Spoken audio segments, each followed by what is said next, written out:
Hey everybody, it's Christina Holloway here. Welcome back to my channel. In this video, I'll break down exactly how to recognize favoritism, when to take action, and most importantly, how to ensure that your career success isn't dependent on office politics. Favoritism exists in almost every workplace. You can't control it, but you can control how you respond to it.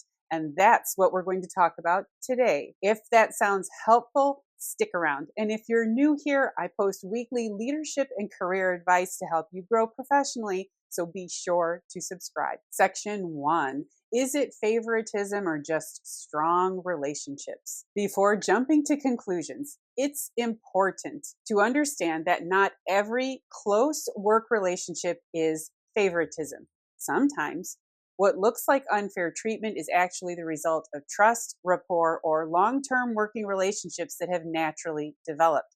Leaders often rely on people they know well because it feels safe to delegate critical work to someone they trust. Favoritism becomes a problem, however, when 1. Certain employees get preferential treatment, better projects, more visibility, or flexible work arrangements without clear justification. 2. The favored employee is not the most qualified, yet they still get promotions or special opportunities. 3. Feedback, discipline, or company policies aren't applied equally.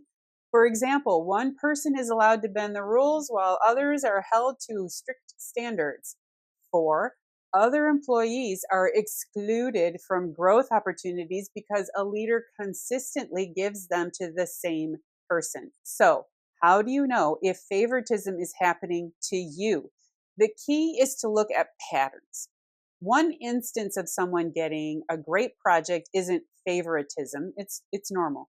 But if the same person repeatedly gets opportunities that others never have access to, that's not just coincidence. That's a sign of favoritism, and knowing the difference is the first step to handling it strategically. Section 2.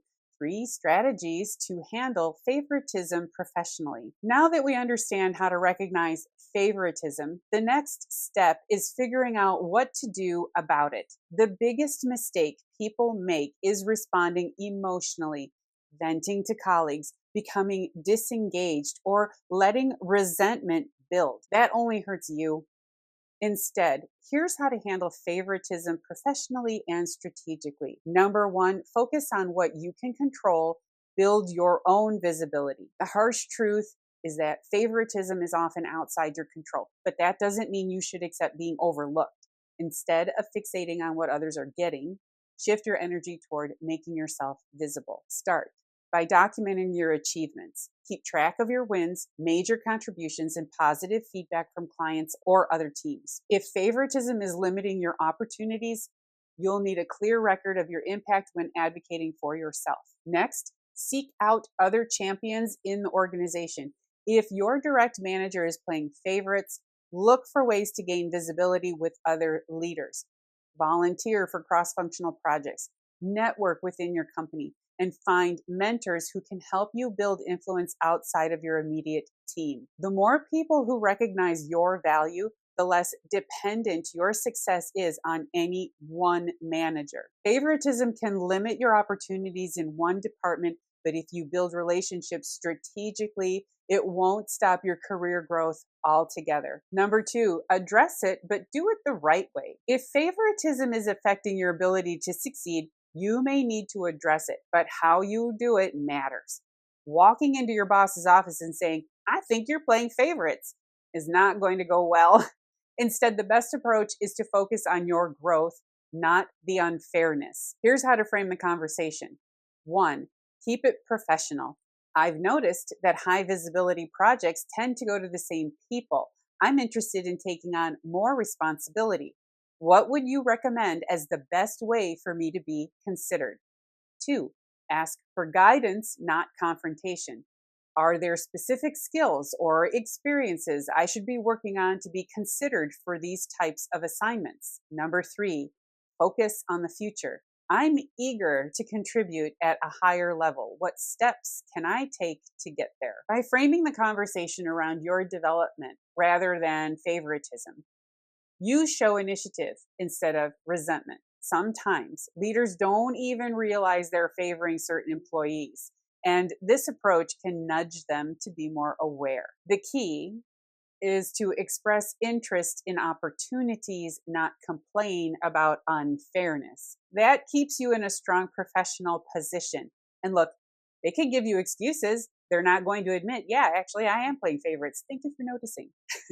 But these statements give them a hint that you're aware something's not quite right, and you're bringing it to their attention by asking how to solve this problem.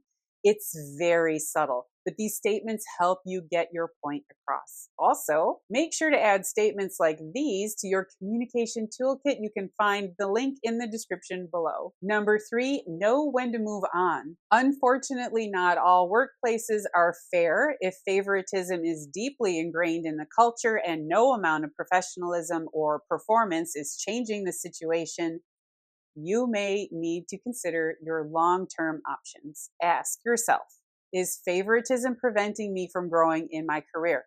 Are my contributions being recognized at all, or am I constantly overlooked? Have I tried advocating for myself, but nothing has changed? If favoritism is creating a toxic work environment or limiting your career progression, it might be time to explore other teams, departments, or even companies where your hard work will be valued. Here's the truth. Staying in a place that doesn't value you isn't loyalty, it is settling. Sometimes the best career move you can make is to take your skills to a company that sees your worth. That's not quitting, that's leveling up. Your career should not be held back by office politics. If favoritism is stopping your growth, it's okay to find a workplace that recognizes your talent. That's how you win. All right, so that's it for my video on how to deal with favoritism in the workplace. Here's a quick recap on how to stay in control.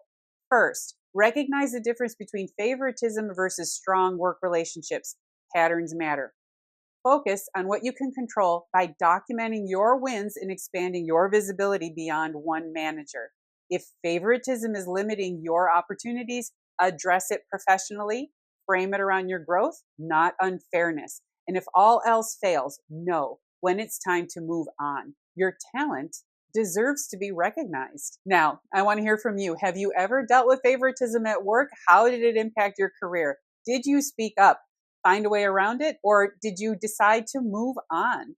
Drop your experience in the comments below. I would love to hear your perspective. And if you enjoyed watching this video and you found it helpful, please make sure to give it a big thumbs up by hitting that like button, and make sure you're subscribed to my channel so you never miss another video from me. Thank you for watching, and I'll see you in the next video. Bye.